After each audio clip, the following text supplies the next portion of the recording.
there, and welcome to Almost 30. Hi, everybody. It's your girls, Lindsay and Krista. Welcome to the show. We're happy to have you. We are so grateful you're here, wherever you're listening in the world. If you're on a walk, if you're at work, if you're at a party. Yeah, I love listening to podcasts at a party, actually. I actually would probably like that better than a party. You like have AirPods in, you're like... Yeah, 100%. That would actually be my kind of party.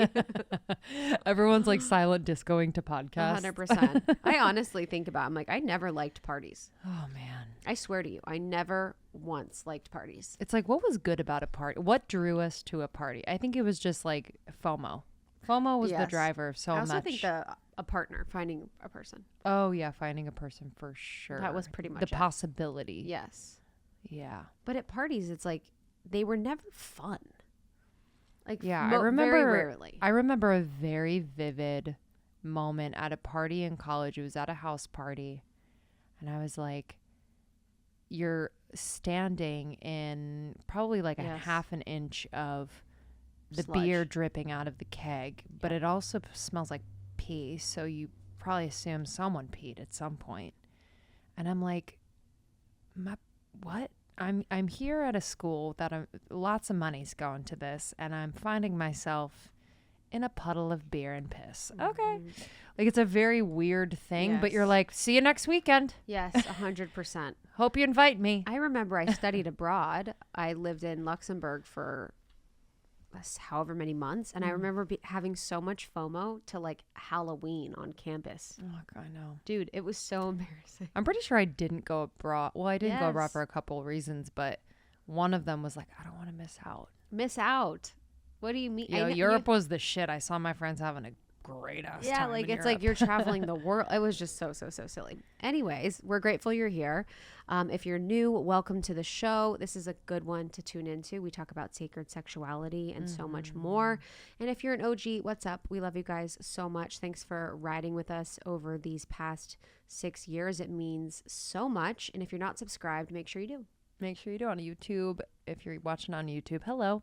And make sure you subscribe everywhere you listen to podcasts. Yeah, today's conversation, I was super excited to have. And anytime we talk about sex, embodiment, even sacred sexuality and womb work, it's not, I don't want to say it's uncomfortable, but it's definitely something where I'm like, wow, I really feel lucky that we get to bring some of these maybe more taboo topics to the masses and kind of normalize the conversations. And I really do think it makes a difference hearing it in a podcast form and having a little bit more confidence, perhaps, to bring it up, whether it's in a friend group with someone that you trust and love.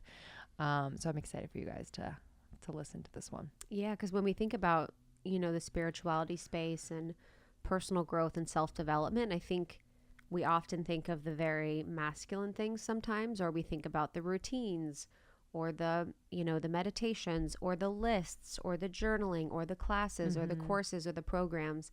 And so often the body gets forgotten about, and, the relationship to self or the relationship to partner in a sexual way gets forgotten about. And there's so much power in that. And the deeper I go into spiritual texts and different types of philosophy and work, it's like that is like the most powerful energy and the most powerful energetic force. So how can we come to a place, being older than when we probably were when we first lost our virginity, to be more in ritual about sex and be more mindful about sex and all the ideas that were coming into the world about sex? And I think we can all kind of, when I say all, I mean, most of us can agree, like, we would love to have a deeper, whether it's like sexual practice, connection with a partner.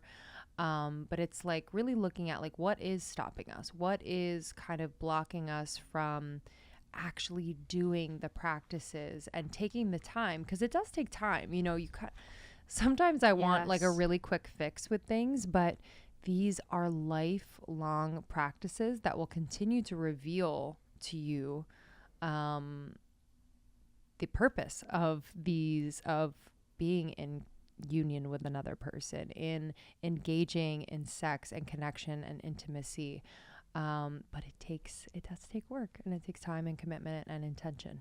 Yeah. And, we like to have these conversations so you guys don't have to. I feel like I'm always learning. I feel like when I talk about, my healing and my library of life and my lessons, I'm like, I think 2 years will be my sexual, my sexual figure out years, because sometimes it does feel like it gets put on later on the list. And I know so many women of our community often talk about that, where their sexuality and their sexual pleasure gets put to the last of the list when we're thinking about our lives and all the things that we have to do. So hopefully this inspires you to think about your womb in a different way, from a manifestation perspective in particular, and then also to think about sexuality and even their relationship to the masculine in a different way as well. Yeah, I found it fascinating when she was talking about the womb and how it's like a great amplifier, multiplier of things. And I was like, ooh, what do I want to manifest? Yeah, I was thinking about that too. Yeah, I'm like, this is really fun.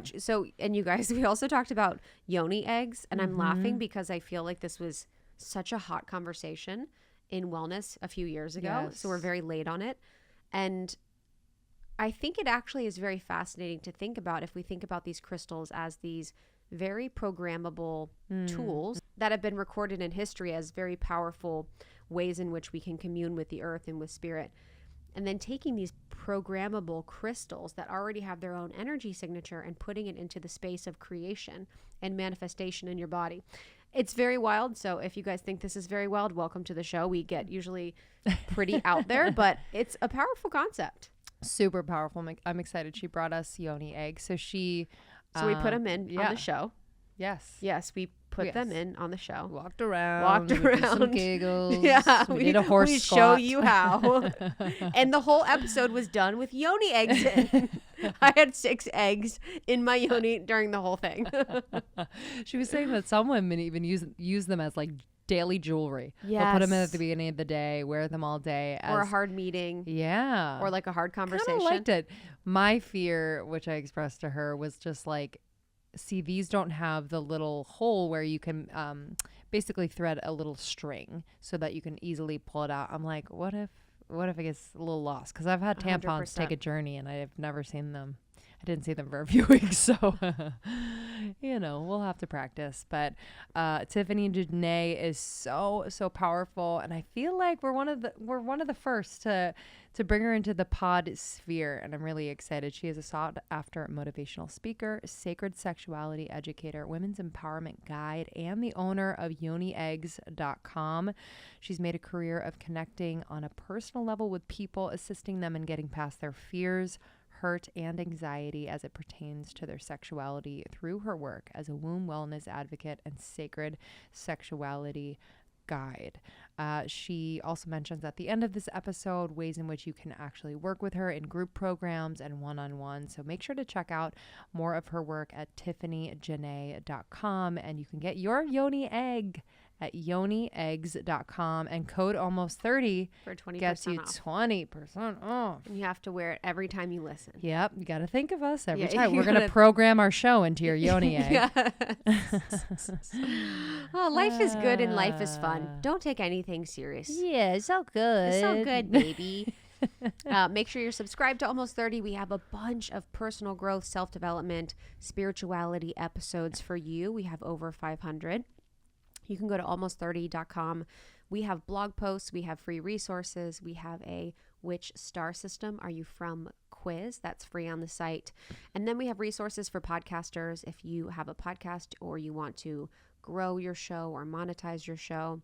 And then you can check us out on TikTok now. We're on TikTok, Almost 30 Podcast. Moms are on TikTok. We are TikToking. It is the way of the world, and we are on it. If you could subscribe to the show, that would be amazing. We love to get in your inbox every single Tuesday and Thursday.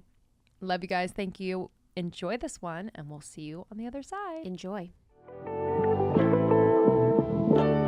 This morning, I had a record-breaking amount of compliments on my skin when I went out for errands. I went to a workout, and this morning I cleansed my skin and put on a serum from a brand that I'm so excited to share with you. Krista and I are in love with Sahajan.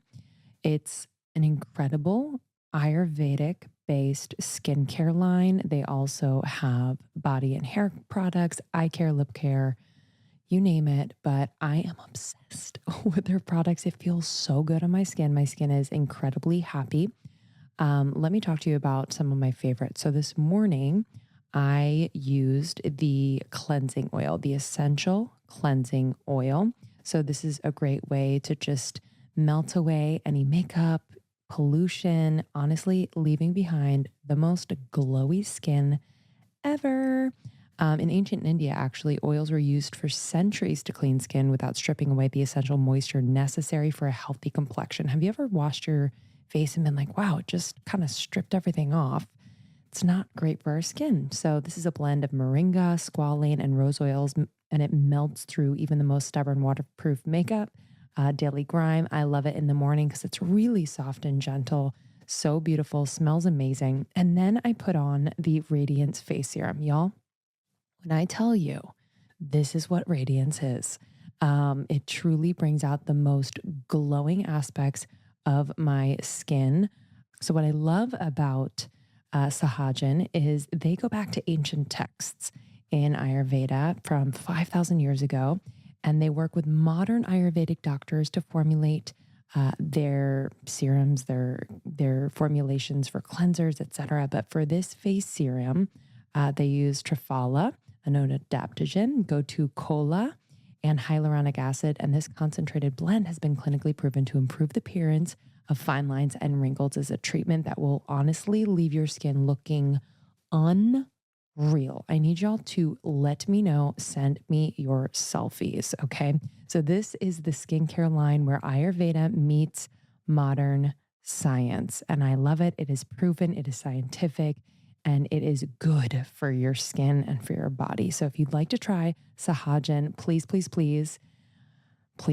I highly recommend, especially if you are looking for a skincare line that is clean and natural. Okay. Go to sahajan.com. Let me spell it for you. SAHAJAN.com. Use the code almost30 for 20% off your first order. That's 20% off your first order when you go to sahajan.com, SAHAJAN.com, and you'll get 20% off with code almost30.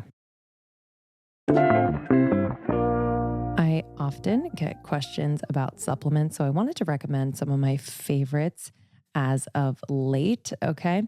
So I am taking Hum Nutrition for so many of my supplements. I've been taking them for years. Every single day, I take the Daily Cleanse, and this is a powerful formula of 14 detoxifiers, including chlorella and spirulina, to help clear skin from the inside out. So I really feel like it is important that we are treating our skin from the inside first and then out. And I love this formula. It's super potent, but easy on my gut and really does the job. I also really love Mighty Night. So Mighty Night is a really, really unique formulation. So this is a combination of clinically tested nutrients to promote skin cell turnover, healthy looking skin, and optimal sleep. It has ceramides, it has CoQ10, it has ferulic acid, and valerian root. So you're going to sleep really well and your skin's going to look amazing when you wake up.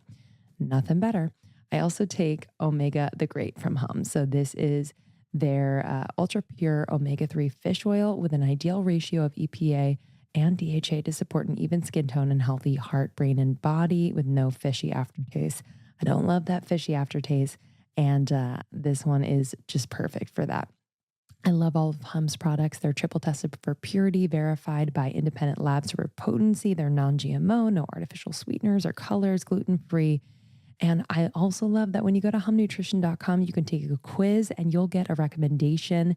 And you can also talk to a certified nutritionist. So I highly recommend, if you're kind of lost, if you're like, what's for me? What do I need? Go to humnutrition.com. And I'm pumped because you can use the code almost30 for 20% off your first order of $29 or more. That is a major discount. Take advantage now. Hum Nutrition, HUM nutrition.com. Use the code almost30 for 20% off your order of $29 or more. Did you grow up Seventh-day Adventist or any religion? No, my mom raised me spiritual. Cool. Yeah. What did that mean? Yeah, what was that like? She like, let's see. So she was raised that, but my mom's extremely psychic. Uh-huh. Like really, she makes a living being a psychic. and she had like this, she went to Mexico and met an aunt, and the aunt spoke Spanish. My mom didn't speak enough Spanish, but she got like the vibration of what she was telling her, and it was basically like, you have a gift and you have to be on this gift. And my mom's one of the most like the best psychic I've ever come across. Like, she's really good. And so my mom spent her years like cultivating that. And when we were born, me and my brother, she was just kind of like, both my mom and dad were on like, we're not going to force religion on you. Whatever you all want to do, you can do that. We're not going to make you go to church or anything. And my mom was always like lighting sage and crystals, and she was really into religious science of mind. That was like her jam. And then the Course in Miracles, she got into that. So her thing was more like, just feel the vibes, you know, and then you talk to everybody and learn from everybody, because everybody has a version of truth. But then my mom was also into the Bible. So she just kind of let me, she's like, what do you feel? You know, like, trust your own feeling. Wow. I'm sort of jealous. It's so interesting with the Bible, because, you know, growing up, I grew up Catholic. And so I was so like, Bible, you know, bad. But now coming around to understand the Bible in such a different way has been really profound and beautiful, because it's just a really powerful spiritual text that has happened to impact so many people and so many cultures all over the world. And it doesn't, I guess when you take it from being the dogma to like this beautiful spiritual text, it's different. So for you, and having a mom that was like, what do you feel? And like leading you in that way instead of telling you what to do or telling you who to be, how did that impact you in understanding your gifts in life and becoming who you are?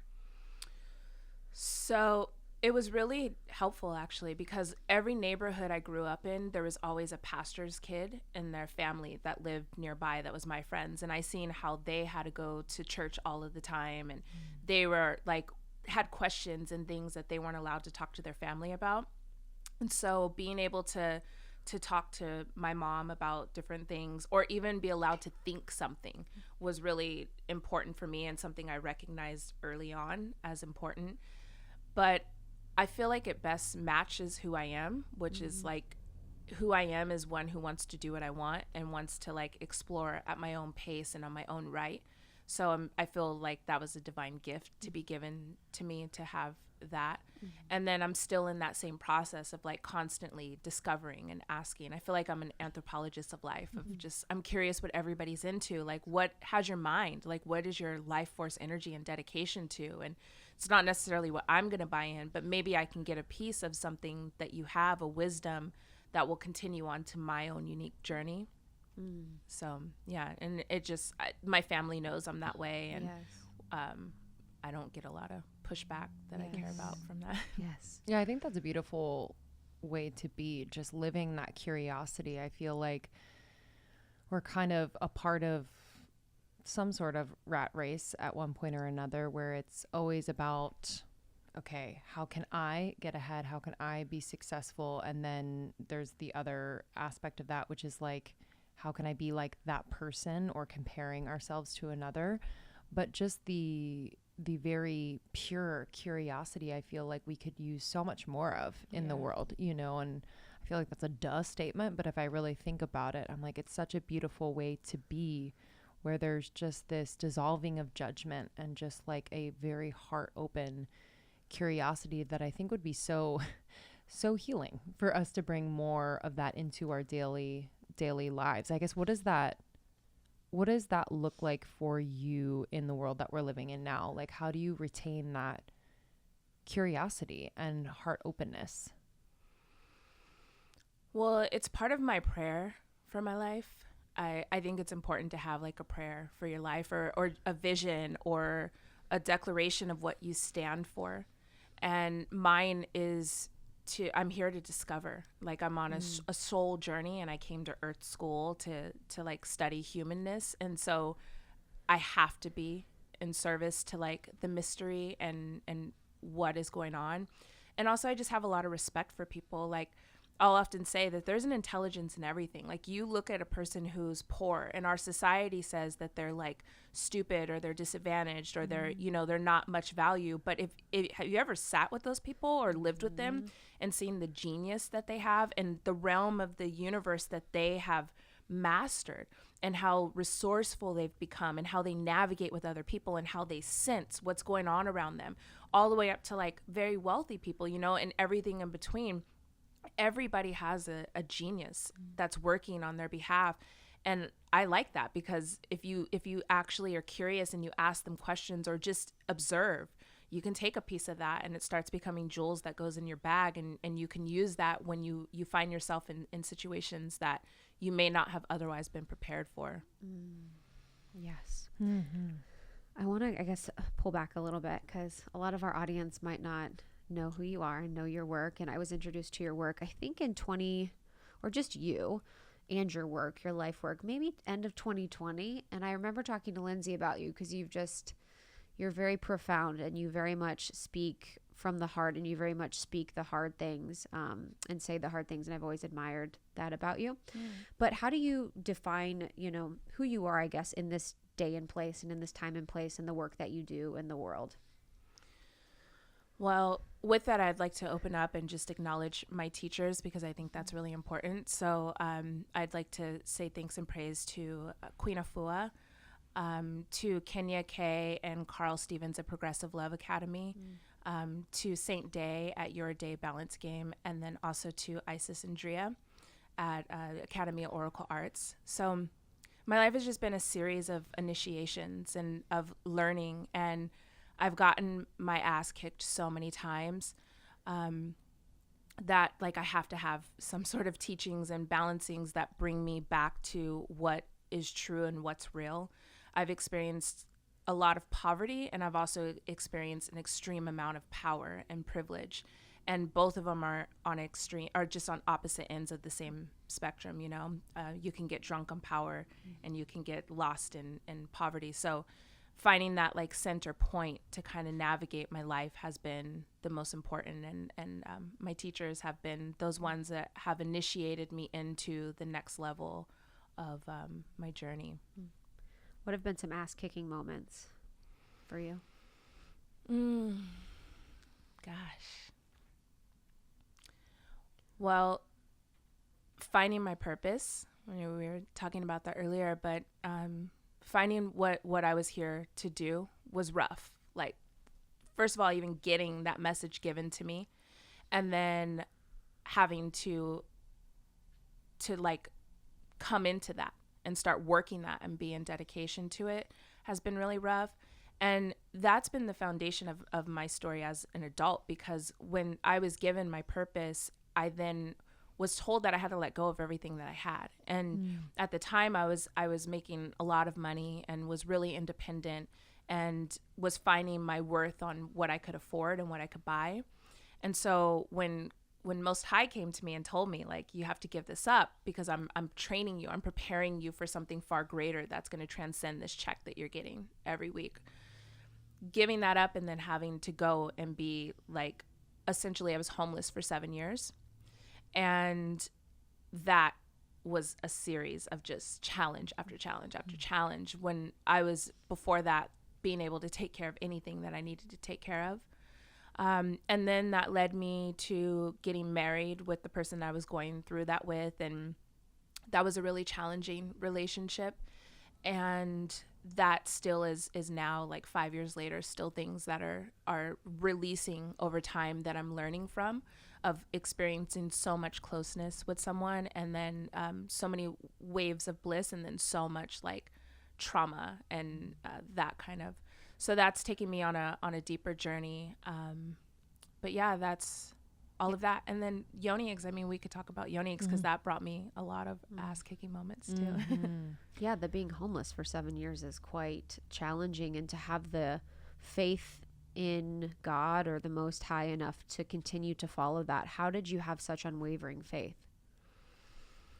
Well, so going back when I was about 26, I was begging creator for a vision for my life. And I got into the bathtub one night and I felt like I've never experienced something as powerful as what that was.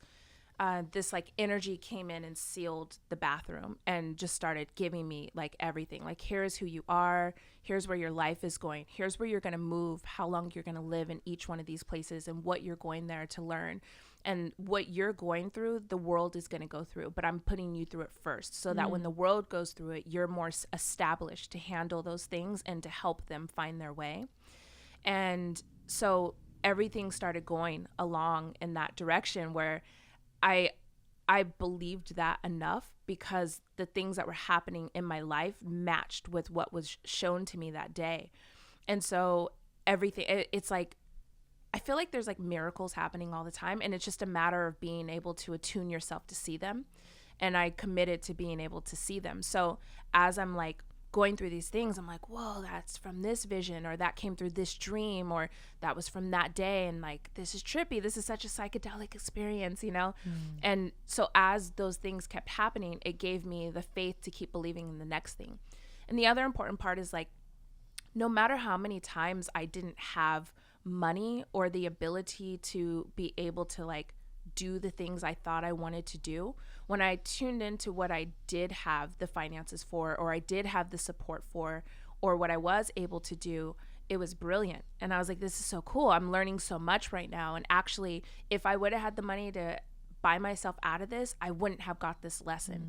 So like, thank goodness this is what's happening. And then now I'm so much more resourceful. I can make a meal and feed 8 people off of $20, you know, and make it all organic. And I wouldn't have known I could do that before. I thought I needed $100 to feed them. And so just all of these little things, I started paying attention because it was so hard, like going through it and not, I felt like I couldn't make a damn dollar no matter what I did. It was like, no matter what, I only got just enough. And it's like, damn, my wand is broke. I used to be able to just like make stuff happen left and right, and now I just can't do it. So then to not feel like I was suffering through it, because I was like, this is my path and this is what's going on, and there's something much bigger than me that's at play here. So to not suffer through this, I need to get extremely present, and I need to start recognizing like what I am here for, and like show up for my training every single day and keep doing the best, because the only way I can get out of this is if I master the training, right? And if I'm sitting here like kicking and screaming and pouting and saying like I deserve something different, it's just going to keep me, I got to come back to training again and again and again. So Powerful. Yeah. Oh, so how did your relationship with money and abundance and success shift throughout these 7 years? I guess, did you learn, I'm sure you did, but at a high level, what did you learn about like those energetics and the importance? So I'm still learning, because money is such a big energy, and it has so many threads between all of us. But then I learned that paper money is one form of currency. And once I learned that, I started tuning into what are the other forms of currency. And then I realized what is the most valuable currency. And the most valuable one was my energy. And so that became my focus, where I was like, I'm going to work on my vibe, because I can't control all of the other things. But if I work on my vibe, it gets me invited to places. It has people share what they have with me. It will attract me to the most serendipitous moment to get what I need. And, you know, really life is about sharing. And it's about like, I used to dream, because of growing up in pop culture, of like, oh, I need to make $1 million, and then I'm going to buy a yacht, and I'm going to buy this house, and I'm going to have houses all over the world. And, you know, this huge thing that was never my vision. Right. Yes. But I made it part of my identity. And then I was like, as I got older and started maturing, I'm like, if I buy a yacht, who's going to clean it? Yes. Me? Like, I don't know how to clean a yacht. And I'm like running a business, or I'm trying to feed these kids. Like, how am I supposed to learn how to do that? How am I supposed to know how to like manage these properties in Tokyo and Milan and all of that? And I'm where? Like, that doesn't even make any sense. And what am I signing myself up for through these visions? And So then I started thinking like, well, it's nice to experience those things, but I would be perfectly fine if my friends had them and they just invite me over for the day to ride on like Krista's yacht, you know, and like, and then I get to go home and I can go back to what I can maintain and what is easier for me. So, and then the other thing about money I think has been really monumental for me is I went through therapy, and that was really prolific for me because what I got out of it was I identified all of the pillars in my life, right? So I had like my mom, my dad, my siblings, and then the institution, the system. And then I figured out like, how do all of them relate with money? And then I seen each one of them in me, and I've taken on their identities, each one of their identities over time, and I addressed money from their different ways. And once I was able to recognize that, I was like, okay, that's great that they were my teachers and they showed me things, but who am I? Like, I'm not my brother, I'm not my mom, I'm not my dad, and I'm not the system. But like, what is my unique thing, and how do I want to relate with this really powerful currency? And I'm still like acclimating to that, you know, coming into that and realizing that. But part of it is that I don't want a whole bunch of extravagance, and I've actually defined what extravagance is for me, and now it's more like seeds and knowing how to live off the grid and work with inverter systems and batteries and things like that. So that's coming more into my own truth. Defining extravagance. I love that. Yeah, it is. It's like, what do I want? The world and system has told me I should want these things. Like, what do I actually want is powerful, and it's an important part of the awakening. When you were talking about, you know, focusing on your vibe, what does that mean? And how can people focus on their vibration so that it's really this magnet for what they want in life? Yeah. So part of my work is to be a clear vessel for spirit to channel through me. And I feel like spirit, whatever that is, like whatever people call that, if that's God, if that's Most High, if that's your ancestors, the angels, whatever it is, I feel like there's a source out there that is just pure energy. And I've felt it and I've experienced myself being a channel to that. And I like that. And so my vibration is being able to keep my vessel clear enough where I can allow that to come through me, where my life is almost like a channel as opposed to like me controlling things, because that realm is way more flyer than the realm of me trying to control things through limitation. So my vibration is what is my energetic footprint that I leave?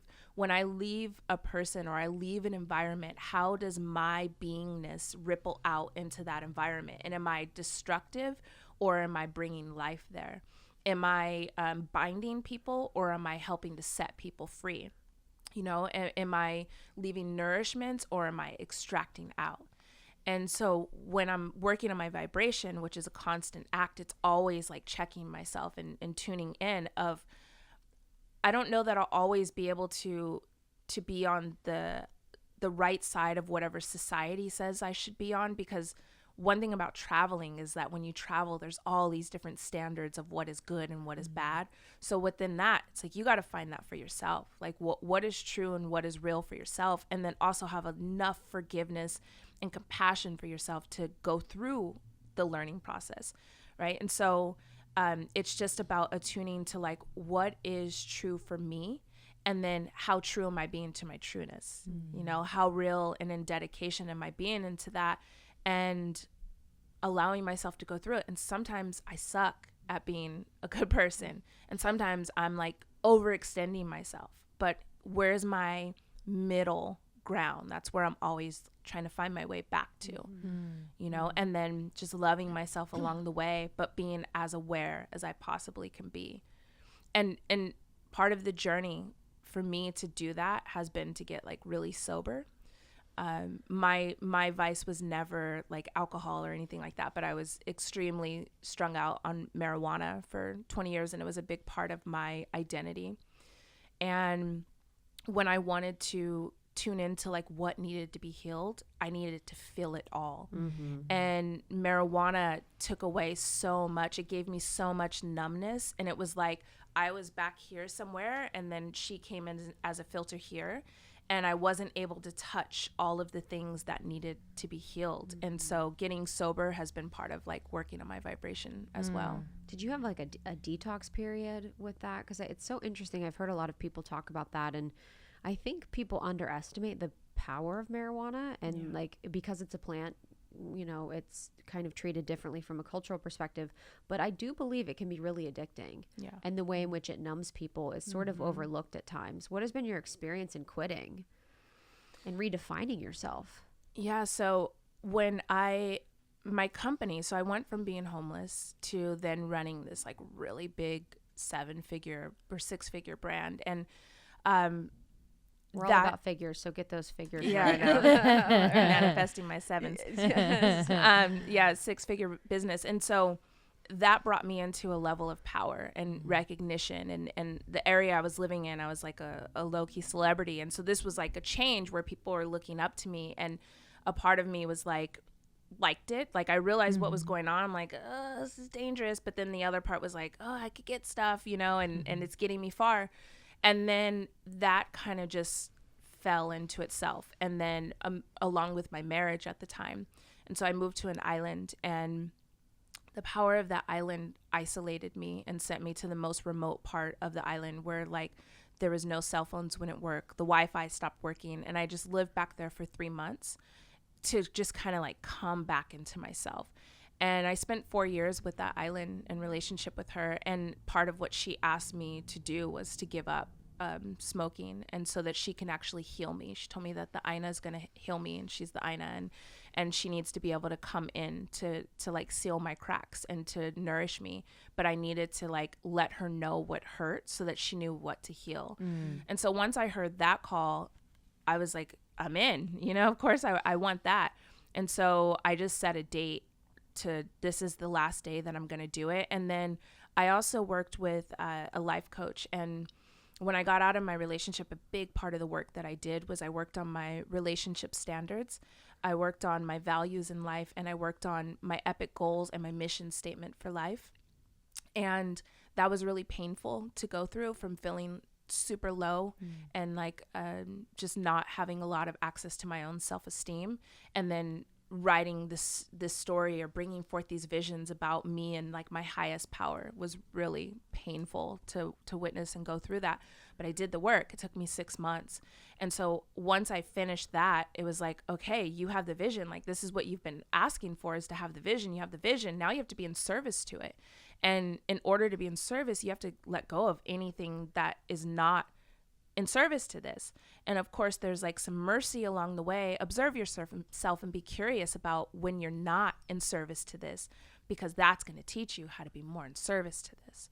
So that level of power made it a no-brainer for me of I can't do this thing anymore, because if I do this thing, I have the vision now.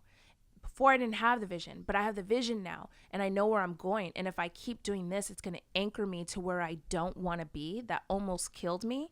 And my dumb ass, I'll just say, I don't talk to myself like that regular, but it's like I'm going to do like some dumbass stuff and not allow myself to rise up because of what? Like, why would you do that to yourself? And is that the story that you want your life to be? It's one thing when you don't know. It's something different when you do know. And so you got to work and get clear. Yeah. Was that the point? I'm curious about your kind of coming into more embodiment and into your work in sacred sexuality and beyond. Like, at what point did that become just at the forefront and something that you were exploring yourself? Yeah. So growing up, being spiritual and understanding energy, that was kind of my first language that I knew. And there wasn't a society that really supported that. Now spirituality is trendy and everybody's into it. But when I was growing up, everybody was Christian and into that. So I was kind of the oddball out. And when I started coming into myself being a sexual being, I realized that the atmosphere for that was very loosely defined. And so I started trying on all these different things. Like, am I the girl who like winks at guys? And like, you know, do I go up and I like, hey, you're sexy. Am I direct? Am I like sleeping with everybody because I feel that? Am I not? Am I waiting until I get married? Like, what's my thing? And I didn't really find myself in any of those ways. And I actually considered myself really prude because compared to my peers, I was like, I can't do any of that stuff. Like, you know, what about the energy that's going to stay with you? But I didn't have the language to give more to that. And then when I got married, we got into, that's how I found my teachers, Kenny K. Stevens and Carl of Progressive Love's Academy. So I went to them to study about feminine energy. Kenya was my first teacher. And I was like, I need to learn like masculine, feminine, like just some basics, because I don't even know what that feels like. And I don't know how to be a wife, and I'm growing into womanhood, and nobody gave me a book or any type of training. So I need to figure that out. And in her teachings, she did teach me about the archetypes, but she also had this whole other path of her company, which was this relationship sector. So they were into progressive love, which is like open relating essentially. And that wasn't my path, but I learned a lot from the openness of the people and how much stuff that they were confronting and taking on and just like going straight into. And I respected that. And so, yeah, I went in there. And then from there, she did a Tantra certification. And I just want to say this because I'm really big on respect for the cultures that bring forth these lineages, is that I use the term Tantra because that was what was taught to me, but in respect for the culture that holds this lineage, I understand that your life path was dedicated to being able to call yourself a Tantrika. And in no way would I think that taking any month worth of course puts me on that same level with them. So just full respect and acknowledgement for that. With that, my teacher taught me about tantric principles, and she started teaching about the energy. And I was like, this is my jam, because you actually have to show up and be intimate with people, and you get to take it slow, and you get to feel into each other's energy, and you have to talk to one another, and you have to stare in each other's eyes. And then that creates this like massively orgasmic experience, because you're bringing so much of yourself together, and it's not just about this friction, sex, awkward exchange. Like that actually sucks if that's all people know as sex. But when you can get into the space of like, you are there full you, and you're this person that you're with, whether they're your life partner or just someone that you're experiencing this like connection with, they respect you and they see you and they honor you. And inside the bedroom and outside the bedroom, that was the kind of people I wanted to be involved with, and that was where I wanted to be. So yeah, that's how I came into it. With the archetypes, what are the archetypes? Is that just within like sacred sexuality space? Because I know other type of archetypes, like Jungian archetypes, but what kind of archetypes are you talking about? Yeah, let's see if I can remember what they taught. There was the negotiator, the lover, the devotee, and there's one more. There was 4 of them. But I mean, they're in all the teachings. Like when you study womanhood, I have a lot of books at home, and I study womanhood and just feminine energy through all of the different lineages. So whether it's like Athena or Het Haru or who else? Whatever, they're Shakti, you know, they're all these same embodiments of, are you the warrior in your feminine? Are you the talker, the communicator? Are you the nourisher, or are you the lover? And those are kind of like the core feminine aspects. And then you have on the opposite end, the masculine aspects. But I found that oftentimes which is fine, whatever gender role you're in and wherever you want to be at. I don't think that there's any right way to do it, but it's helpful to know what you are doing so that you're purposeful in how you're moving. And I wasn't in that mode. I was just kind of doing what I was taught, which was to be very masculine. And my generation raised me to be like an independent boss bitch, you know, and like this kind of thing. And that wasn't my story. And I was operating on that unconsciously. So coming into my consciousness is like, I'm not necessarily the lover all of the time. I'm not soft and feminine and sweet all of the time. I'm very much a warrior.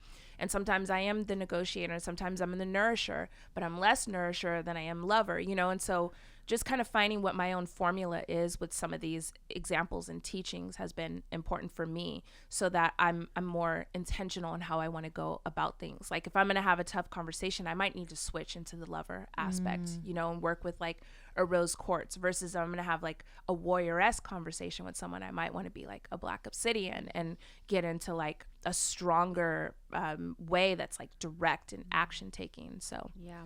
There's like actual scientific evidence around people, even in just corporate world, if they channel like an archetype of like Steve Jobs, they actually do and perform more successfully. So just kind of bringing it up all the way to like a different perspective of an example, but it's actually been proven that when you are channeling those type of archetypes, it does change who you act to be and then your outcome. And that's why archetypes are some of the most profound teachings brought through from, you know, Venus. Like it's actually throughout history, archetypes have stood the test of time. So I think that's really powerful. Just on that, just to finish that, where could people find more information about those type of archetypes? Is it like divine feminine archetypes, or what would they look up? Well, I think choose a lineage that you want to study with. A lot of my teachings have come through the Egyptian cosmology teachings. So that's just something that's caught my attention. But I know a lot of people are into Greek, and some people are into Hindu. Some people are into Christianity. Like no matter where you look, they're all there. Yeah. So you just have to choose what resonates with you and who your teacher is going to be for that moment. And it's pretty, I found like it translates to almost every big body religion. You're gonna find those same archetypes there. Do you believe in cultivating the sacred sexual practice with yourself before with a partner, or how do you generally guide people that you are guiding in this, and where do you find that there's common blocks? Yeah. So it's funny because I do sacred sexuality and intimacy coaching, and the majority of the coaching has to do with things outside of the bedroom. I'm actually not one of the teachers that you would find if you want to just learn like tricks and how to do better blowjobs and things like that, because I think that that's like secondarily important. Sure. And what's the foremost importance here is, are you tuned into your authenticity? Are you acting from a place that's authentic to yourself? Like, don't just hop around from all of these different spaces trying to learn all the cool tricks, because you bypass the opportunity to really find your own self. And that's better than any of these tricks, because you might in your own self come forth with some stuff that we never heard of that we want to learn, you know? So like, let's get you attuned to your own internal compass. So as far as in the, what, can you tell me what the question was again? Yeah. I feel like, what is, first of all, common blocks that you found like within your clients, and what I'm hearing is that you start within the self, and it's not in the bedroom. It's not practicing those things. It's really kind of cultivating that connection with self. So how and where does that start in your work? Yeah. So I think that number one is setting your goals for yourself and finding out where you're pointing your arrow. And then once you do that, you have to create habits and daily things that you can witness yourself accomplishing them, so you start to build a level of trust with yourself. And then from there, that kind of just gets you into the next level, you know, like you have to know where you're going and what's important. And the blockages usually are the same kind of things, like confidence, communication, expression, vulnerability. That seems to be amongst everybody what we're going through. And a lot of times people hold back because they're afraid to get hurt. And I always tell people, like, getting hurt goes along with being open. Like, so you have to now become the healer, right? Like, cultivate your ability to heal yourself, because knowing that that's going to happen, don't be afraid of it, because if you're afraid of it, then you can never show anybody who you really are. And if you never show anybody who you really are, who are you asking them to love, you know, and who are you asking them to show up for? So you like, be here, come into your space. And whether you're in a partnership or not, that to me is always the mission, because everybody may not identify themselves as spiritual, but we're energetic beings and we're constantly feeling each other. And so maybe I can't say, you know, some spiritual text and recite it back to explain what I'm feeling from you, but in just simple terms is like, you're off. Mm-hmm. This is off. this isn't working. And I find that comes from people not being their true authentic self because they're afraid. And sometimes people will tell me like, I don't know what my true self is. And it's like, maybe that could be the case, but I think you do know, and you're just afraid to say it. And so let's get you to the place where you can express, and you don't have to be attacking people to express. You don't have to blow up. You don't have to. I work with a men's group as well, and so the men, they're the assholes, and the women are the bitches, right? So they're both afraid to like say their truth because one doesn't want to be the asshole and one doesn't want to be the bitch. But it's like, well, you don't have to be either of those. Like, speaking your truth shouldn't be related to either one of those really bad names or archetypes. That's not what we should be associating you being in your authentic self with. So we got to deprogram that, and then get you to the place where like it's okay to tell people who you are, but mostly you show people how to love you by how you love your own self. And then people they adapt to that, or they start falling off. And that's just how it goes. Yeah, that's real. I think so many people in our community experience that. It's like when you finally become clear about who you are and sort of what you will accept in your life and what you will seek out in your life, relationships can kind of fall away and change and shift.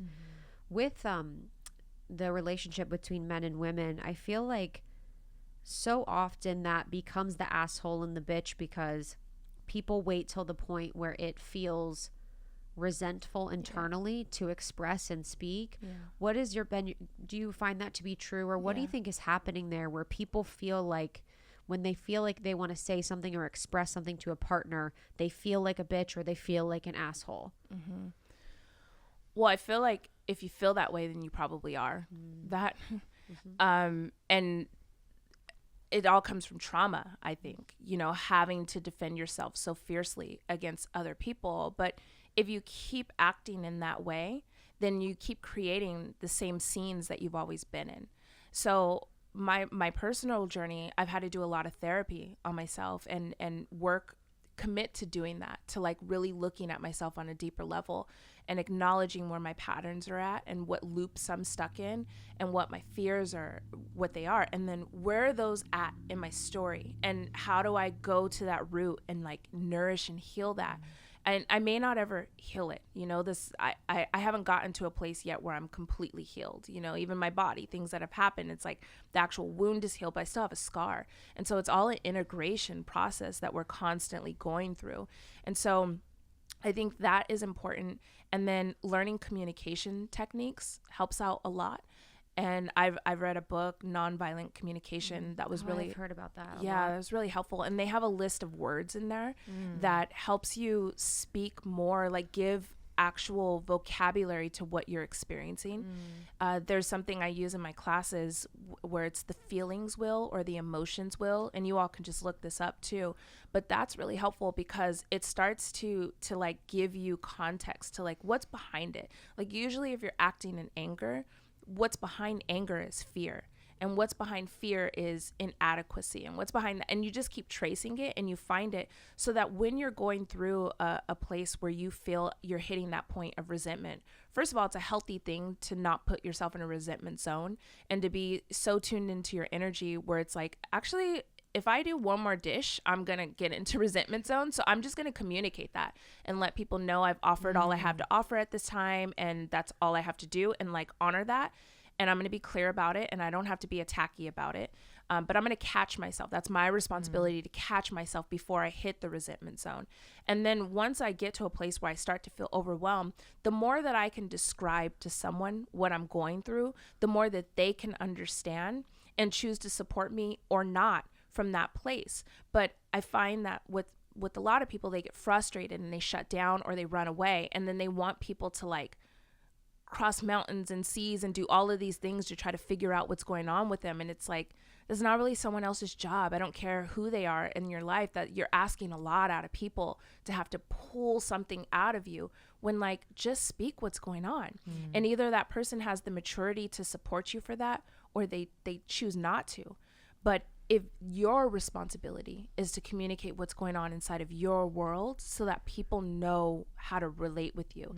And I would bet that it would be really helpful and evolutionary to the people that you share relation with to tell them, like, actually, I'm feeling really low on energy today and I'm feeling irritable. So you might experience me snapping at you, and I apologize, and I'm going to do my best with that. But I have this emotional thing that I've been going through, and it's triggering my insecurity, and I have some fears that are coming up. And so my energy might be off today. Do you still want to hang out? Like, you know, Love that. I respect that you don't, So or thanks for helpful. being with me and kind of sharing compassion with me as I move through my process. And like, I honor that in you too. Wow. Yeah, it's so helpful, like just in practicing that, because I was so ashamed of how I presented to people. If I was in a bad mood, if I was off, I would feel really like kind of insecure about how they would perceive or what their experience would be of me. And especially like with romantic partnership, like being able to just cut with the truth of what is right now, so that there's as much information on the table as possible. So there's really very little there's very little chance that there will be an assumption made about something that's not true. So to say like, hey, I'm actually really anxious today. I'm not really sure why yet. I'm exploring it. If I feel a little off, that's why. And then there's just truth on the table. And then you don't have to kind of dance around guessing. So I just think that's so profound. If you are a creator out there just creating any content for the internet, for your clients, for your website, for your programs, for your business, I need you to listen up, because we have found a platform that has made distributing beautiful content to different platforms easy, streamlined, and so beautiful. Issue.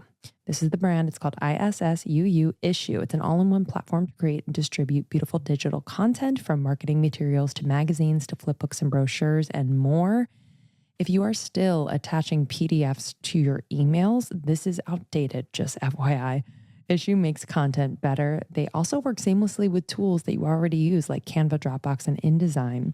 Once you make it, you just make it once, and then you can distribute it anywhere, everywhere, without reformatting. Your content is already optimized for engagement and ready to share. Honestly, it is so easy. I used it for the sacredness of being single.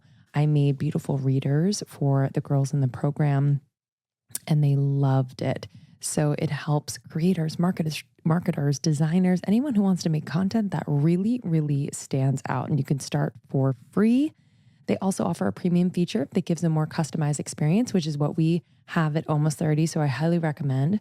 But you can get started for free, or you sign up for a premium account. You will get 50% off when you go to issuu.com/podcast and then use the promo code almost30. That's issue.com/podcast. Use the promo code almost30 at checkout for your free account, or 50% off your premium account. That's issuu.com/podcast with promo code almost30, and you can start for free or get 50% off your premium account.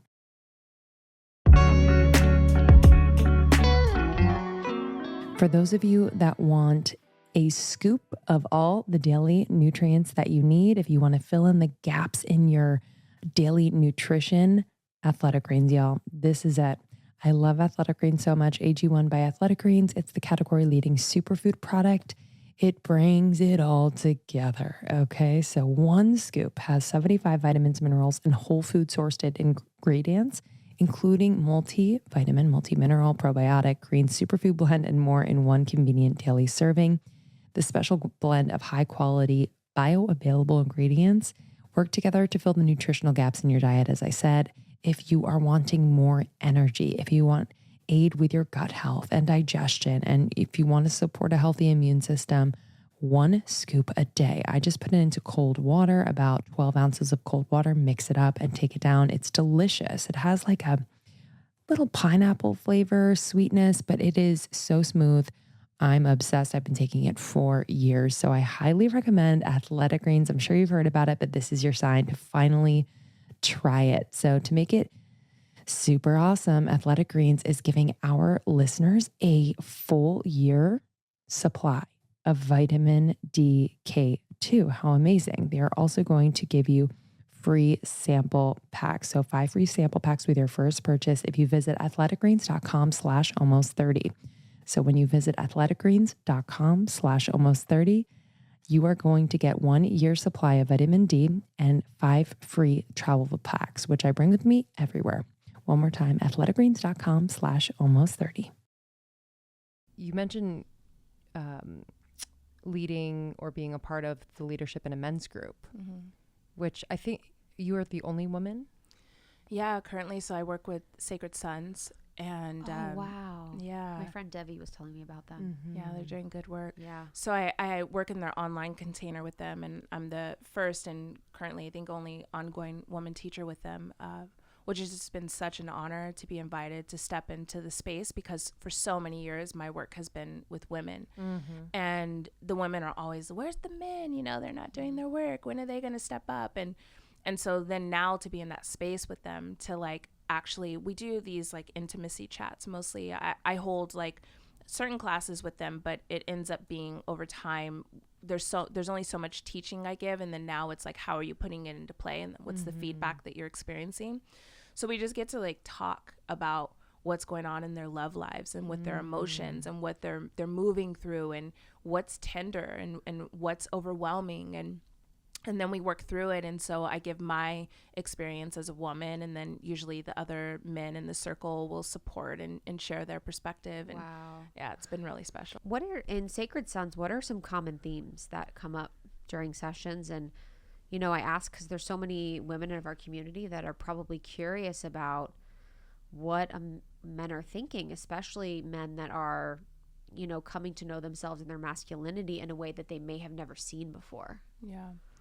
So one of the most powerful classes I've experienced with them was I led them through an exercise of confronting common male stereotypes, and then asked them like, who's holding guilt for this, and then why, what's attached to it. So it'll be things like, you're a liar, you're a cheater, you're a player, you don't communicate well, you don't care about anybody but yourself, you don't provide for anybody, like, you know, just these common things that I've heard women say time and time again about men. And then we went through, and so they got to say like, okay, what's up with like a player, who holds guilt for being considered a player? And then they raised their hand, and then we talked those stories through. And so then hearing them say like, oh yeah, that's attached to this and that, or I used to have that, I'm working through this, but I still feel it show up, and those kind of things. The other thing that we did that I loved, like the first class, it got a lot of them, but I was like, what's your relationship with your dick? Wow. And all of them were like, oh, what, you know? And so then I went through the circle, like one by one, like, what's the relationship with your dick? And so then they've never been like thought about this. So it's like, because there's different things happening here, right? So oftentimes we hear like, oh, men only think with their dick. So if your dick is thinking, what's it thinking about? Like, what's it going through? So it was more so like, what's going on with your dick, you know? Like, how does that part of your body feel? Are you being honored? Are you using it in a bunch of relationships that doesn't feel good and healthy? Is it being touched? Are you masturbating to porn? So it just brought out all these stories, right? And then it created the space for people to share what basically the sexual aspect of themselves is experiencing. And I like to tune men into the fact of like, you carry a wand, and you have the ability to program spaces, and you also are the carrier of a seed. And so you build gardens. And what are you doing with that? Like that power that you hold, and are you aware that you're that powerful, right? And so how are you using your wand, and where are you planting your seeds? And then how are you tending to the things that you're conjuring up? So yeah, that was really cool. And then the other cool thing that came out of that was I called it a dick. And then as they all went around the circle, they changed the language for whatever it meant for them. So some said my cock, some said my penis, some said different like embodiments of things that were funny, my lingam.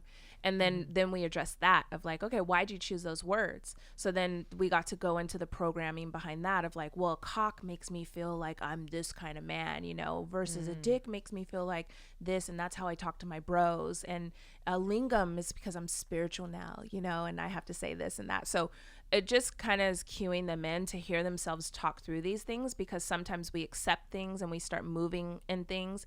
And when someone like actually looks at you like, what's up? You know, I see in your soul, like, what's that about? Then it's jarring, but then it gives you the opportunity to like show up and either hold it or shed it. And so, Wow. Yeah. Powerful. What, as far as language goes, is there kind of an equivalent conversation that you've had with women around language and sexuality and sex? Yeah. And embodiment. So same thing with us, right? Like, I can say, like, what do you think of when they say pussy? Like, what do you call your sacred spaces? I mean, when I say pussy, I don't feel sacred. Yeah. I feel kind of like, I mean, like, I say it, but it's not in that sacred moment, Clam. right? I say clam. What is there's a comedian that calls it a sideways burger. I call it just, like, I don't call it anything, to be honest. Okay. I'm kind Because of like, it's weird, right? Like, Yeah. it's kind of weird to think My of pussy, something like that. yeah. I There's usually so go many with words yoni for it. or Yoni. something. That's a good one. Yeah. Or flower. Yes. But all of that, like, so we just went through a bunch of emotions, right? You all just Yes. experienced emotions and like a little bit of tenderness of like, I'm sure you call it something, but you Yes. came of like, I don't call it anything. Yes. Because there's something like in there that's connected 100%. to that, just that one word. So it's just like sitting with that, and where do these words like, where do you feel it at in your body and your mind? Like, what images come up when you're the woman who's like, this is my pussy, versus like, this is my yoni, or this is my sacred spot? You know, like, what aspects of yourself are you accessing or are you implanting through just that one sound frequency?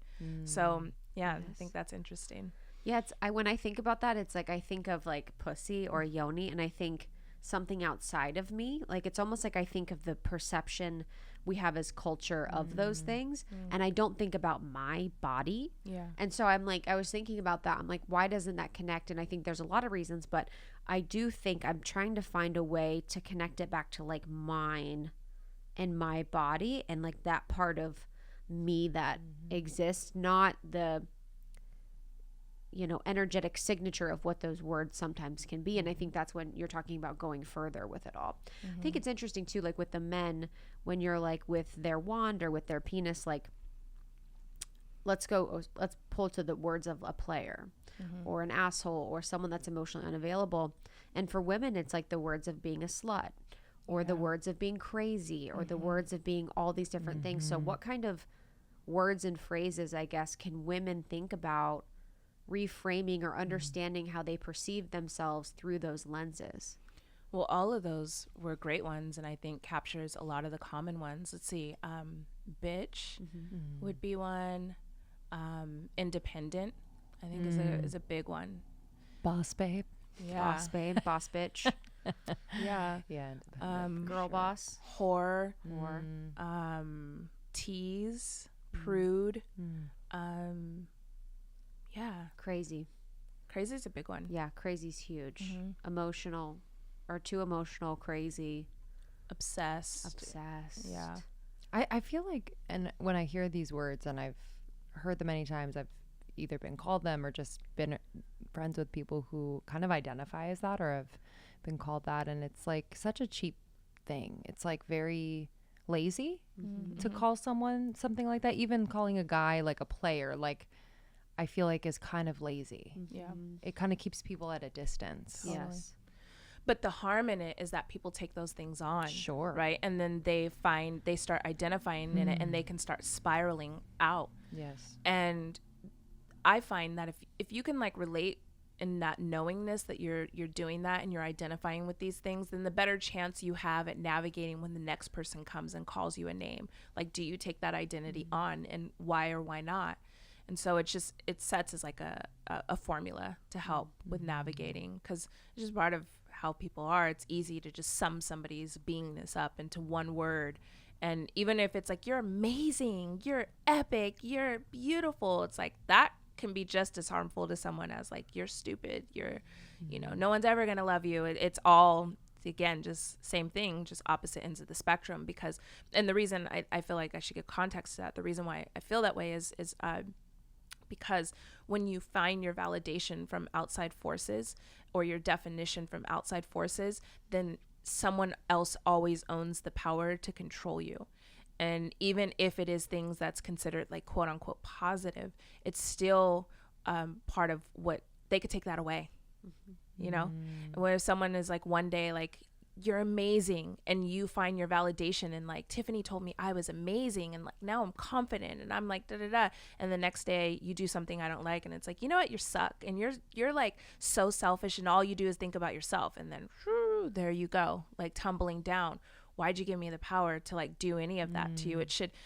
I do a lot of Vipassana meditation, and the teachings come from a Buddhist point of view.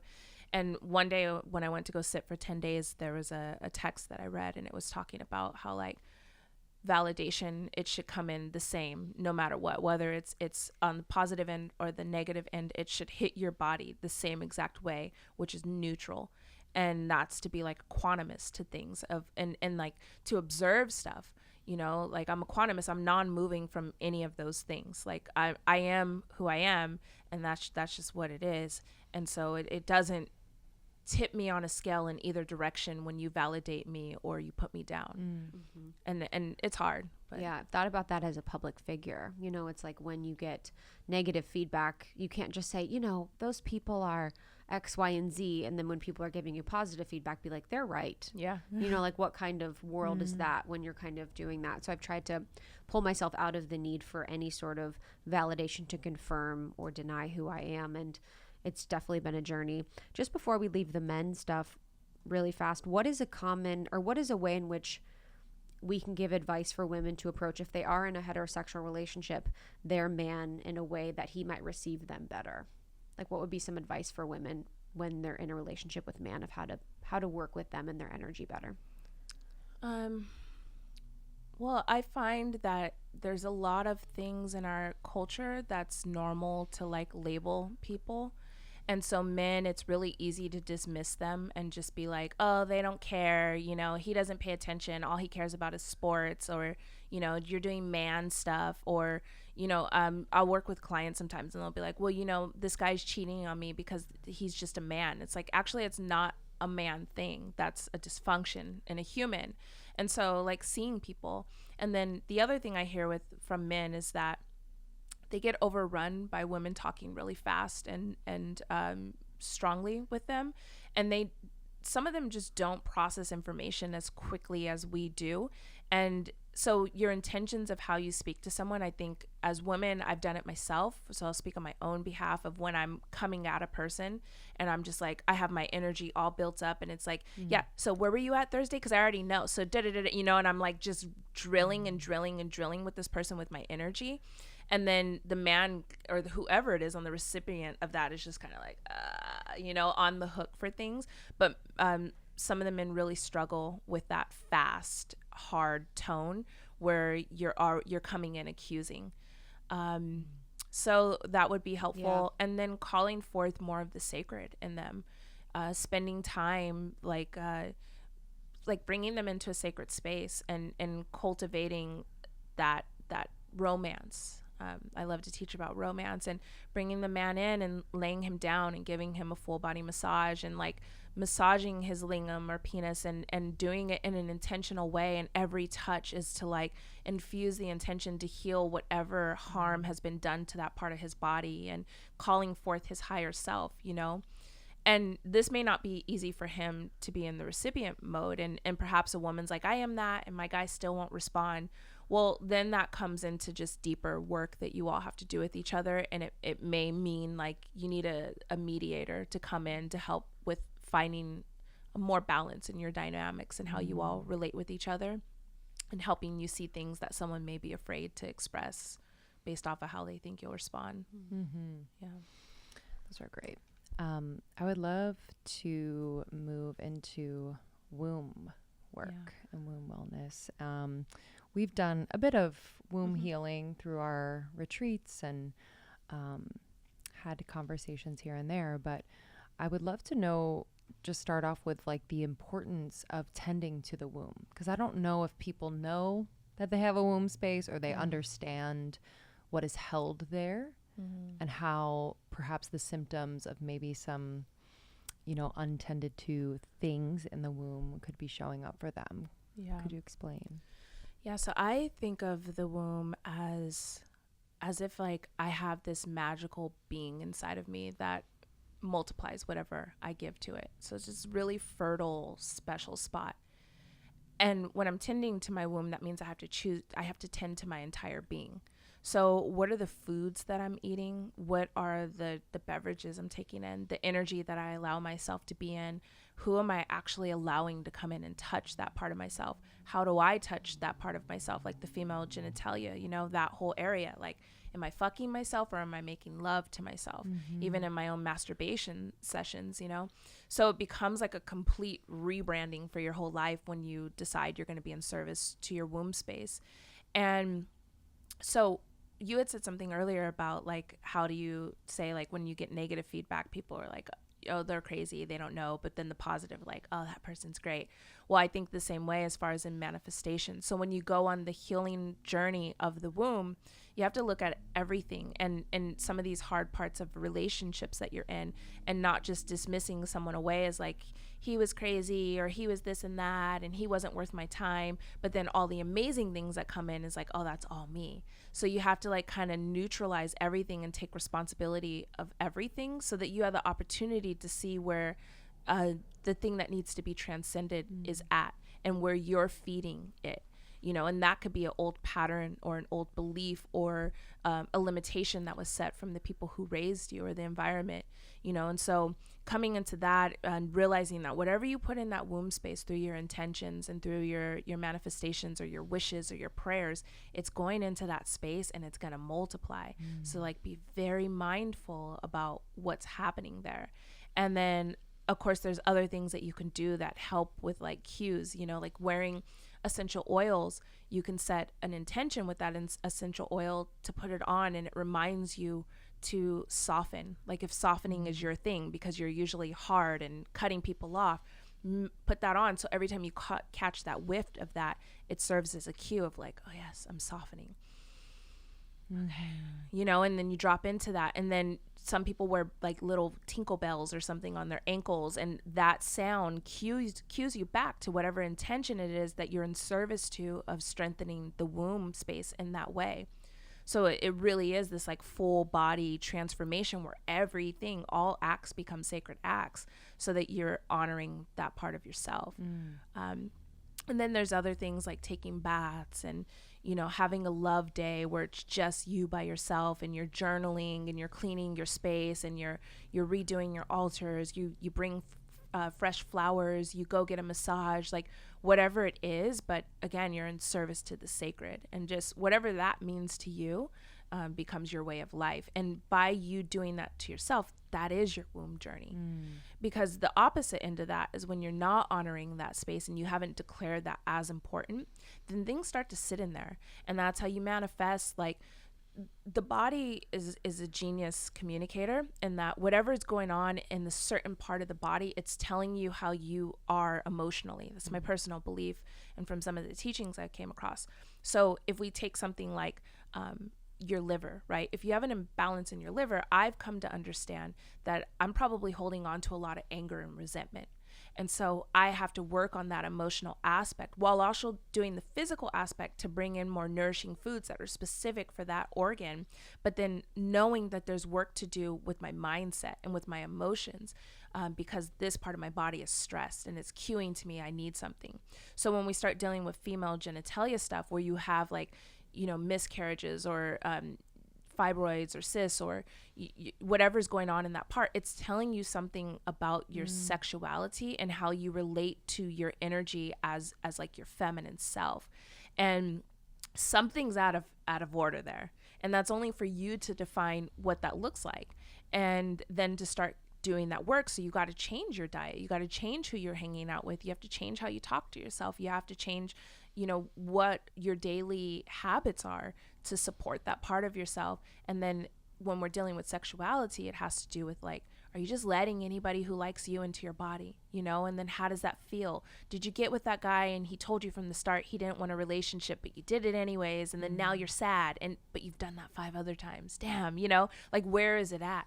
You got to find it and then start shifting that, because that part of your body is crying out.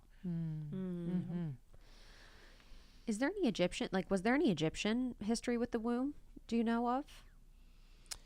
Yeah, so Nut, the sky goddess, she's like the immortal womb on the sky, right? So she, on her belly is the bed of stars, and so she cast that out. Queen Afua, I've done Sacred Woman with her, and let's see, her whole program is all womb wellness, which is what she's been my teacher in that. So everything's in service to that. So you can find womb wellness in anything from like sacred space to dancing with Bess to Shashata for timekeeping, for Meshkinet through your business. Wow. So it's like it's one whole system. Like it's everything is in service to that part of your body. What are some of the with sacred sexuality, and I guess what's the relationship between the womb and sacred sexuality? Like, how do those connect? Well, I think of it as that's your fertile space. It's the creation. Like, to me, again, it's like so psychedelic to think that you can bring a man and a woman together. So you're bringing this womb space that's going to hold that body or any intention that you have, and the man who brings his ability to carry a seed, right? And so even when you guys are coming together and making love, even if you never produce a child, you're conjuring up that level of energy to dedicate to what? Like, what did that powerful, it's like some of the most potent, powerful energy that we are in relationship with, and what are you creating? And so it's like the womb and the penis is like always at play. It's everywhere. It's all in our culture. It's always important. It's just a matter of, can you find it in all acts? But even like to think about a child, it's like, how is it two beings that are just one and one can come together and mix fluids and go through this intense alchemist process and call forth a being into a little drop of liquid from some other dimension to come into your womb, and then like your body just kicks in and starts doing stuff that you don't even know that you could do, and then it comes out from between your, like, what? And so like if you think about that, every time you're having sex with someone, you're conjuring up that level of creation. Like, know who you are, right? And what you are responsible for. And when you start doing that, then maybe you start treating people differently and treating yourself differently when you realize how much power you have. And so I think it's at play all of the time. The womb is always happening and at play. Powerful. Do you work with women, this is kind of more on the health end, but who are coming off birth control? I don't know. Okay. I think there's other people. There's a great site, though, that I'll mention, iudawareness.org. Tamara, the woman who runs it, has put forth like years worth of research to help with just understanding how gnarly that stuff can be. Wow. So I highly recommend that, but that's not my specialty. Wow. I need to look that up. Last question from me is on the yoni egg. Yeah. Tell us about it. I feel like it's like has like a, people like think it's out there. Like, I feel like there's preconceived notions and judgments of it. So what are your thoughts? It's out there. Yeah. Okay, so yoni, so I actually brought one for you. Yes! One's a crystal quartz and one's a rose quartz. Does anybody have a preference? Go ahead. Whatever you hand to us will be the right one for us. Okay. Wahoo. And then here's some cards. And I think you got rose. This is a medium. Crystal quartz. Yeah, so you can take medium a look size? Is that what you said? Yeah. Mine's medium size. Which is great for beginners and experienced users. So they have sizes? Yeah, I do one size. I've been doing the business for over 10 years, and I find that this one size works for everybody. Wow. But yeah, so I think too, I'm with you all that think it's really radical to put a stone in there. But my journey with the crystals began from a child. My mom raised me to be in relationship with the mineral people. And so I've understood their energy as a protector and as teachers and guides. And so they've been part of every initiation I've went through in my life, and they've changed shape. So it just so happens that when I became a woman, they became eggs to teach me about my womanhood and about that power. So what they are, they're actual living beings that come from the earth. And there's, depending on what you want to tap into, you can find this proven through esoteric ways, and you can also go the scientific way too if that's more your jam. But they're powerful, and they're amazing technology that just exists in our earth. They hold a lot of information, and they also are programmable to where you can give them information. So just having them around in our frequency helps to shift us. Similarly to what I would say is like having friends of good influence around you, or having friends that like to do fuck shit with you, you know? It's like they're going to influence you and bring something out of you based off of what your intention is of why you're relating with that being. So when you get with crystals, you know, they if you read like a more esoteric book, it'll talk about what their frequency is. So for instance, we'll say black obsidian it's broken down over time. It's lava. So if you think about what lava does, like lava is confronting, and it's powerful, and it's clearing. And so that's kind of the energy of black obsidian, you know, whereas rose quartz is soft. Just the color in itself brings you into this soft frequency, but she's actually not passive. She's not soft and passive. She's very strong. And when you work with her, you'll start to feel that. But on my site, there's like a list of what all of the different ones do and what their expertise that they've mastered, that they hold that frequency of. And one of my favorite scientific things about them is like they're going to hold their frequency no matter where yours is at. They can hold their own because they've locked into that particular space, and you can't bring them down. And so they can take a lot of your stuff essentially. And so when you bring that in conjunction with your womb, which is a fertile space, and it too is programmable, and it holds a lot of wisdom and knowledge, you can put an intention inside of the yoni egg and say like, okay, I've called you forth into my life because here's what I'm working on. I'm learning the ways of this and that, and where I'm struggling is with this and that. And so I'm asking for your assistance to help influence me to do the work that I need to do to show up in these ways. And if nothing else, if that's like so woo-woo for you, if nothing else, it serves as just a symbol of you talking to something and telling it what your wishes and goals are, so that every time you see that symbol, it cues you back, or that sigil, we'll say, right? It cues you back to that intention that you held for yourself. So it's just like a cue, like I was talking about the essential oils or the bells of like, okay, yes, I forgot. Every time I put this in, I am a person who does this, that, and it can help you in that. But I think that its energy can influence your energy, but I also think that it showing up in your life puts you in the position to start taking responsibility, to be a person on purpose, as opposed to a victim of circumstances. And you start looking for the ways that you can show up more powerfully, and where you need to shift to acquiesce to your goals and to the mission statement that you hold for your life. And so in practicing with the yoni egg, is this in meditation preferably? Is this daily? I guess what would you recommend for someone just first using? Yeah, so there's a couple schools of thoughts. I'll give you two. One has come through the teachings of Montauk Chia. And what he says, and from the lineage that he carries, you put it in for a few minutes, like every day or every couple days, and you insert it big end first, so the little end points out, and you stand wide leg horse stance, and you drop down into a squat. And then you do a series. You move the egg, you find your muscles, and you move the egg from the bottom chamber to the third chamber, which is the very back, and then to the second chamber, which is the second one in between. So it's going to take you some time to fill in that way, but basically you're just sucking it up and pushing it back down. And then you just do a couple repetitions of that. So this is like doing your Kegel exercises, but you have this tool that helps you with like developing more strength. And then you do that for a few minutes, you pop it out, and you move on with your day. You can then keep that egg on your altar, or, you know, somewhere in a space where it's holding that intention for you. And then the new school of thought, one that I've been part of realizing through my work and in my groups and stuff, and the women that I've learned from, some women put them in and they wear them like jewelry. You know, they set their intention and they accessorize with them. So if they're going to go to a business meeting, they might pop in a carnelian and wear that for the day, because that energy is inside of them and they're drawing from it.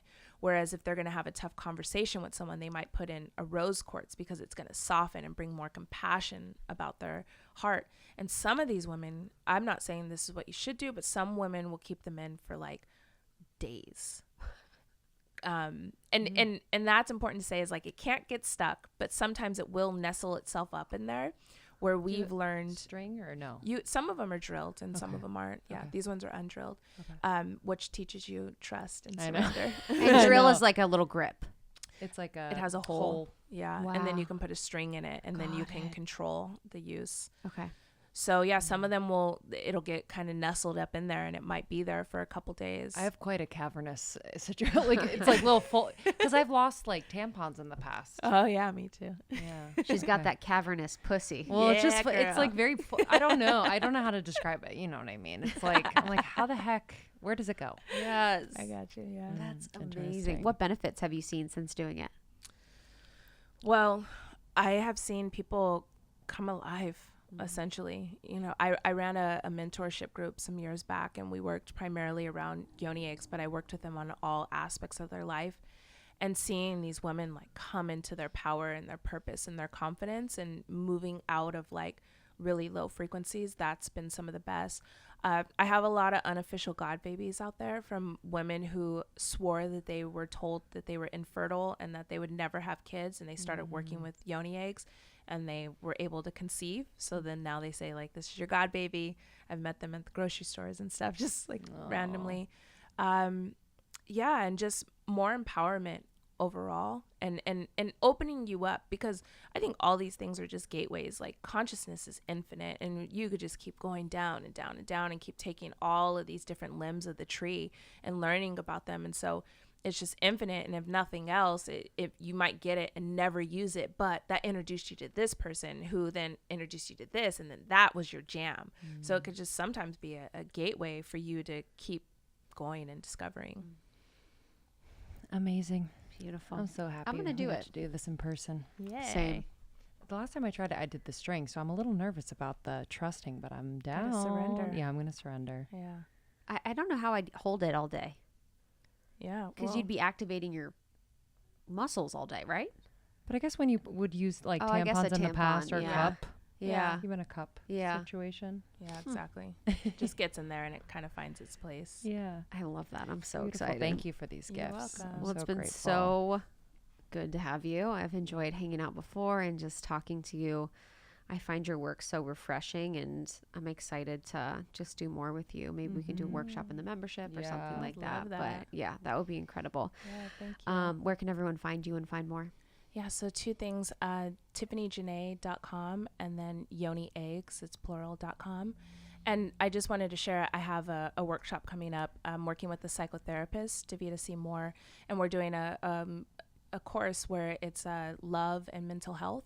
So breaking down how do the two go in conjunction with them. And then we have another one called How to Break Up, and helping people know like when's the time to let go, and how do you start going through the healing process of disconnecting and going on to a different relationship. And then for my personal coaching, if anybody wants to work with me one-on-one, what I'm focusing on now is just the relationship standards. And going through that, it's a 6-week process that we go through, where we get clear on what your values are, what the different relationships are, which I'd like to mention if you guys are okay with that. Yes. So there's intimate relationships, and then there's also just like friendships. And I think that having those both defined are really important. So even if we take it in friendships, we have inside the perimeter and outside the perimeter.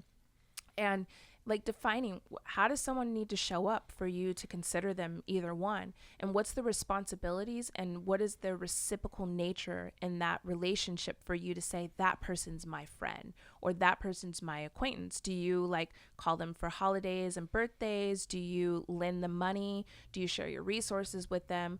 And then in exchange, how do they have to treat you? That, you know, it should be like they speak highly of me in my presence and outside of my presence. They hold space for my dreams and my visions, whatever that is, down to how do they eat and how do they care for themselves? You know, what are their daily habits? And then there's 4 levels of intimate relating. So level 1 would be someone that you know you're interested in. You're going out on a date with them, and it's with the idea that you're going to do more with this person. Level 2 would be like you're obviously feeling each other. This has been expressed. You're now like committed to like showing up. You're exploring these feelings. Level 3 is you're exchanging fluids. So that's oral sex, that's kissing, that's like touching, you know. And then level 4 would be full out intimate relationship. And so all of those 4 levels, we can kind of get, well, not kind of, we can definitely get clear on where is that person at and what are their daily habits in order for them to be exchanging with you in that way. And I call this practice my masculine. And so since I've been dating, I actually will send, it's in a PDF, along with my epic goals and my mission statement in life. And so when I meet someone and they say they're interested in me, or I feel like I'm interested in them, at some point I'll be like, can I get your email? I want to send you over my PDF. And then I'll email it to them. And then they get to read that. And they get to see, do you see yourself in this? You know, like, wow, this is more than I could get on the first couple dates from out of this person. This person has actually spent time thinking about what they're in service to in life, and where they're very clear about what they expect out of other people or where other people need to be. And I feel safe in that expression of that person. And then I can either say I see myself in that or I don't. And so that calls forth of maturity and responsibility out of yourself to have to do it, and then out of other people who want to relate with you. And so that's my masculine that I send out that protects my feminine. So my feminine then can just flow and be open and be feeling and just be an experience. So I'm doing that with people because I think it's really important, no matter what your current relationship status is, to just get clear on that so that you don't have to feel like you're being taken advantage of or you're giving too much. When you have clear understandings and agreements, even with yourself, it helps you in your relationships and treating people respectfully. So Next level, baby. Yeah, that's my obsession last year more so, but like in our space, because we meet so many people, it's like, who's my friend? You know, you're like, hey friend, like, no, you're not my, like, this is so stupid. I was in a workout class. So like, okay, friends. I'm like, we're not friends.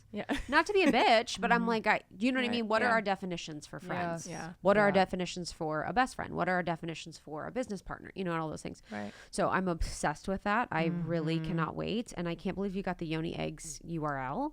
Hello. That's a good one. And you can also find Tiffany on Instagram, Tiffany Janay, Tiffany with an A and a Y. And thank you so much for coming. This has been, go ahead. One more thing. Yeah. So everybody who goes to Yoni Eggs, I made a discount code for you all. Oh, so amazing. if you guys go to yonieggs.com and you put in almost 30, it'll take 20% off. Heck Frick yeah. yeah. Okay, Yeah. do Let that us right know now. which egg you got. Yeah. I got the quartz. I got the Rose quartz, right? rose quartz. Yeah. Amazing. Yeah. I needed that one. Thank you, ladies. Yes, you. this is the Appreciate best. it. All right, guys. We'll see you soon. Bye.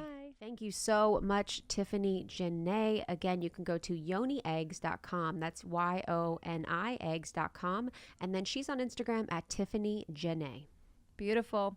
Thank you all for listening. Make sure to subscribe to the show so every episode you receive right onto your phone or desktop. Thank you in advance for writing a review. It really helps us to get on incredible guests and to just get the word out there about supporting yourself through any life transition. That's what we're here for.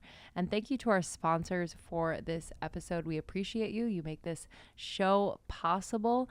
Thank you to Sahajan, Issue, Hum Nutrition, and Athletic Greens. What a crew. Please check out our show notes. You can learn more about these brands that we love and use ourselves and get a discount. So check out the show notes or almost30.com.